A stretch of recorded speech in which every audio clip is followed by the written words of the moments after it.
Knock, knock, knock. Trick or treat. It's Halloween. Hello and welcome back everyone to yet another episode of A to Z chess opening series. In today's episode, the alphabet is H, and from H, we are going to learn the Halloween Gambit. Now, Halloween Gambit is one of the most trickiest and craziest gambit that you'll know. First, you're sacrificing a piece in the Halloween Gambit, but you're not in rush. You are going to go slow and win a piece or eventually the game. If you want to trick your opponent and make him cry out loud, then the Halloween Gambit is something that you should definitely know. This starts with e4, and when your opponent replies with e5, knight f3, the normal Italian game, they play the knight to c6.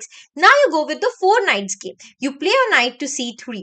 Once he plays his knight to f6, then you're in luck. You are just going to trick him by sacrificing the knight on the e5 square, capture the pawn on e5.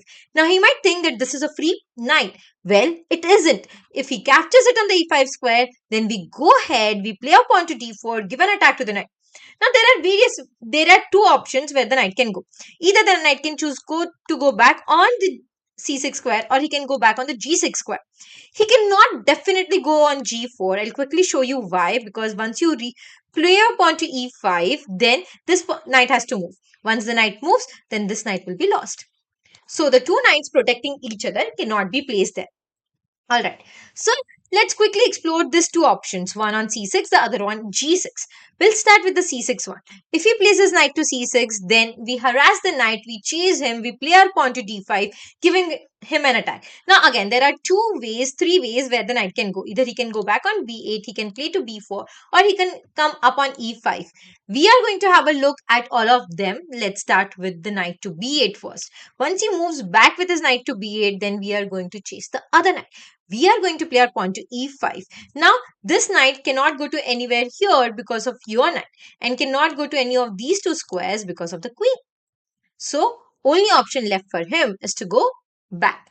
Once he goes back on the g8 square, he's up a piece, but he's also setting up to play the next game, because this is something that is definitely going to lose, right? You're ahead in development, controlling the center, and he has not moved a single piece yet. All right. Now we are going to play. This is one common idea that you should definitely know in the Halloween, that you have to play a knight to pawn to d6, and the other main line that you have to know or you should remember 100% is to play the knight to b5. Now pawn d6, we are playing a pawn to d6 to not let his pieces come out. This bishop will be stuck forever, won't be able to come out, and the knight is also not coming out. So his position is kind of stuck and the pieces are not moving. Right? This is what happens when he goes back with the knight to b. Now let's quickly see what if he comes up on the e5 square. When he places knight to e5, then you're going to play your pawn to f4, giving an attack to the knight. Now the knight can again not go to g4, will have to go back to g6. g4 I already showed, and e5 will come up, and then the knight on g4 will be in danger. So he goes on g6, and now you push your pawn to e5, attacking the knight. Again, the same thing, knight cannot come up, he'll have to go back, so the knight goes to g8, and now we play our pawn to d6. This is the main idea in Halloween. You are not looking for an advantage immediately, but slowly, steadily, you are poisoning the opponent's position, and eventually the position will be dead.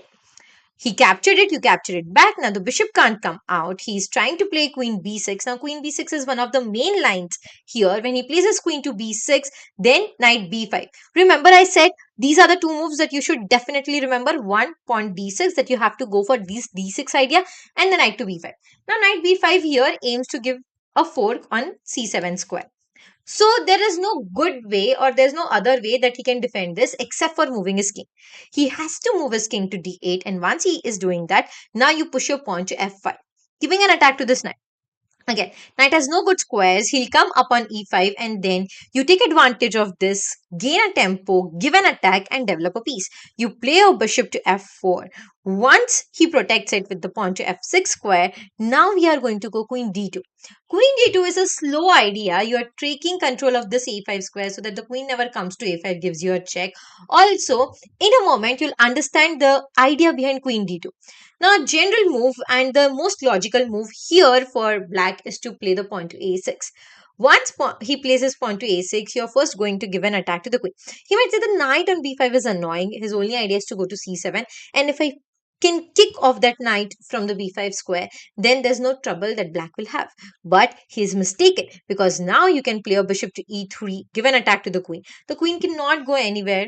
You see this, the idea behind queen d2, you're taking control of this he can't go. The only option he's having there is to go on c6, and once the queen goes to c6 square, now you come up with queen a5 check, again forcing the king to go in the corner, to go on e8 square, where you can give a fork and win a piece, right?